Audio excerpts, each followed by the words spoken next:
श्री स्वामी समर्थ। दिगंबरा दिगंबरा श्रीपाद वल्लभ दिगंबरा। अवधूत चिंतन श्री गुरुदेव दत्त श्री स्वामी समर्थ महाराज की जय। गुरुदेवांच्या चरणावरती कोटी कोटी प्रणाम। मित्रांनो, आपल्या चॅनलवर तुमचं सर्वांचं स्वागत आहे।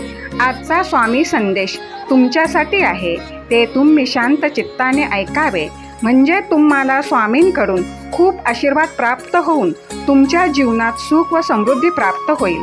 बाळा, सुकेल्यांना मार्ग दाखव, अनाथाचा हात धर, भुकेल्यांना खाऊ घाल, तुझे कल्याण होईल। ज्यांना चांगलं काय आणि वाईट काय हे कळत नाही, जे स्वतःला वाटेल तसे वागतात, बोलतात किंवा फिरतात, तो त्यांचा दोष नसून त्यांच्या बुद्धीचा दोष आहे। म्हणून तू त्यांना मार्गदर्शन कर। जे कोणी भुकेलेले असतील त्यांना अन्न, पाणी व त्यांच्या गरजेच्या वस्तू दान कर, कारण मनुष्याच्या जीवनात अन्नदानाला खूप महत्त्व आहे। तू जेवढं दुसऱ्याला देणार त्याच्या दुप्पट मी तुला देणार।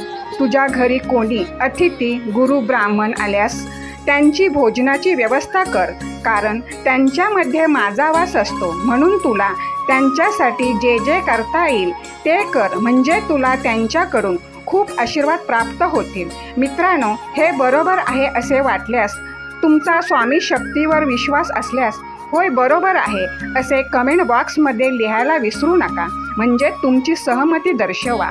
तुझ्या आई वडिलांना कधी दुखू नकोस, ते तुझ्यासाठी ईश्वर स्वरूप आहेत, त्यांना काही कमी पडू देऊ नकोस, म्हणजे तुला जीवनात कसलीच कमतरता भासणार नाही। त्यांना सुख दिल्यामुळे तुला त्यांच्याकडून खूप आशीर्वाद प्राप्त होतील व तुला सुख, समाधान आणि समृद्धी प्राप्त होईल। जे अनाथ आहेत त्यांना तुझ्या ऐपतीप्रमाणे जे जे देता येईल ते दे। तुझ्या दरवाजासमोर कोणी मुके जीव आले तर त्यांना थोडा खाऊ घाल, त्यांना मारून हकलवू नकोस, कारण मी कुठे मंदिरात नाही, मी सगळीकडे सर्व प्राणी मात्रात एकसारखा भरलेला आहे। तू त्या प्रत्येक प्राणी मात्रामध्ये माझेच रूप पहा, मग बघ मी तुला काहीच कमी पडू देणार नाही। तुला एवढं देणार की ते घेण्यासाठी तुझे दोन्ही हात कमी पडतील। भिवू नकोस, मी तुझ्या पाठीशी आहे। श्री स्वामी समर्थ। जय जय स्वामी समर्थ। मित्रांनो, संपूर्ण व्हिडिओ ऐकल्याबद्दल तुम्हाला खूप धन्यवाद।